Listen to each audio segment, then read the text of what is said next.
खंडणी शब्दावर जयंत पाटील ठाम। महाराजांनी लिहिलेल्या पत्रातही खंडणीचा उल्लेख। आताची खंडणी आणि तेव्हाची खंडणी दोन्ही अर्थ वेगळे। भाजपचा इतिहास कच्चा, जयंत पाटलांनी सुनावलं। महाविकास आघाडी सरकारची ओळखच खंडणी म्हणून त्यांना प्रत्येक ठिकाणी खंडणीच दिसेल। फडणवीसांची जयंत पाटलांवर टीका। मागितलेली खंडणी न मिळाल्यानं शिवरायांनी सुरतेची लूट केल्याचं जयंत पाटलांनी वक्तव्य केलं होतं। घरामध्ये फूट पाडण्याचा प्रयत्न करताय हे समाजाला आवडत नाही। आम्ही पण अनुभव घेतलाय, मी चूक मान्य केली।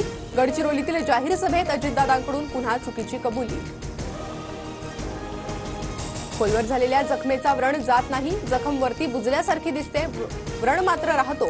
अजितदादांच्या चुकीच्या कबुलीवर आव्हाडांची प्रतिक्रिया। वादग्रस्त IAS पूजा खेडकर प्रशासकीय सेवेतून बरखास्त। बोगस प्रमाणपत्र प्रकरणात केंद्र सरकारची मोठी कारवाई। पूजा खेडकर प्रकरणानंतर UPSC कडे 30 वेगवेगळ्या अधिकाऱ्यांवर आरोप करणाऱ्या एकूण 30 तक्रारी दाखल। UPSC कडे संबंधित अधिकाऱ्याची प्रकरणं कार्मिक विभागाकडे वर्ग।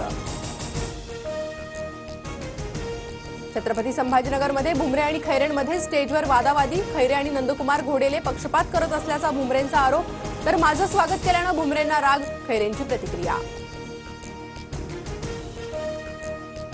फोडाफोडीचं राजकारण बघता आता राज्यात महाविकास आघाडी सरकार आलं पाहिजे, एकनाथ खडसेंची प्रतिक्रिया।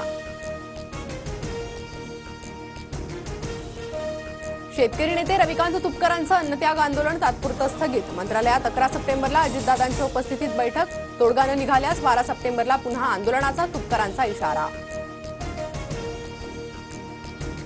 संपूर्ण विदर्भात आज आणि उद्या मुसळधार पावसाचा इशारा। बंगालच्या उपसागरात तयार झालेल्या कमी दाबाच्या पट्ट्यामुळे मुसळधार पावसाचा अंदाज।